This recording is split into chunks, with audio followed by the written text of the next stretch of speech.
తిరుమల స్వామి అప్పు తీసుకున్నాడా? దేవుడైతే ఎందుకు అప్పు అవసరం వచ్చింది? ఇప్పటికీ భక్తులు హుండీలో వేసే డబ్బు ఆ అప్పు తీర్చడానికి అంటారా? ఇది కేవలం కథ కాదు, కలియుగ రహస్యం. ఇప్పుడు అసలు ట్విస్ట్ స్టార్ట్ అవుతుంది. లక్ష్మీదేవి ఒక సంఘటన వల్ల వైకుంఠాన్ని విడిచి భూమికి వచ్చిందని పురాణాలు చెబుతున్నాయి. లక్ష్మీదేవి దూరమయ్యాక మహావిష్ణువు బాధతో భూమికి వచ్చి శ్రీనివాసుడిగా తిరుమలలో నివసించాడు. అక్కడే ఆయనకు పద్మావతీదేవి కనిపించింది. ఇద్దరికీ ప్రేమ కలిగింది. కానీ వివాహం చేసుకోవాలంటే మహోత్సవం కావాలి, దేవలోక స్థాయిలో పెళ్లి చెయ్యాలి. ఇక్కడే అసలు ట్విస్ట్.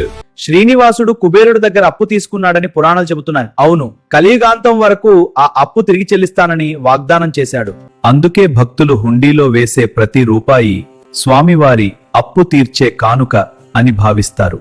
మరొక షాకింగ్ విషయం ఏంటంటే, పెళ్లి మహోత్సవం తర్వాత కూడా లక్ష్మీదేవి తిరిగి వచ్చినప్పుడు ఏమైంది తెలుసా? ఇద్దరు దేవతల మధ్య జరిగిన సంఘటన వల్ల స్వామివారు శిలారూపంలో నిలిచిపోయారట. అందుకే ఆయనను నేడు మనం విగ్రహ రూపంలో చూస్తున్నాం అని పురాణ విశ్వాసం. ఇంకా పెద్ద రహస్యం మిగిలే ఉంది. స్వామివారి విగ్రహంలో నిజంగా జుట్టు ఎందుకుంటుంది? ఎందుకు ఆయన కళ్లకు పూర్తిగా చూడనివ్వరు? మీకు కావాలంటే పార్ట్ 3లో తిరుమలలో దాచిన 5 అసలు రహస్యాలు పూర్తి ట్విస్ట్లతో చెప్తాను.